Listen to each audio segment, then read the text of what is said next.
Magandang araw po sa kanila. Ang kapatid ko po si Warlito de Guzman Jr. Isa po siyang pipi at bingi. Nakatira po kami sa San Jose, Balanga, Bataan. Napunta po kami dito sa Pulmo Rehab dahil po sa referral po ng isang doktor. Dahil napakahina po ng baga ng kapatid ko at kailangan pong palakasin yung baga niya. Meron po siyang sakit na COPD, na hirap po siyang huminga at hinihingal palagi. Hindi po siya nawawalan ng ubo.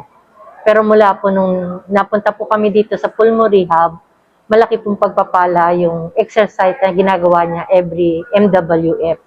Nagbigay kalakasan po yun sa kanyang baga, sa kanyang balikat, sa kanyang mga muscle.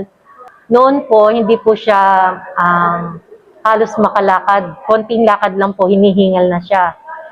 Talaga pong nasa kwarto lang siya, siniserve po namin yung pagkain. Kasi pag bawal po sa kanya talaga yung mapagod. Pero mula po nung nag-exercise siya, nakakakain na po siya ngayon sa aming kusina. Tapos ngayon po nakakatulong na po siya sa paghihiwa pag kami po nagluluto. Nagdidilig na rin po siya ng halaman.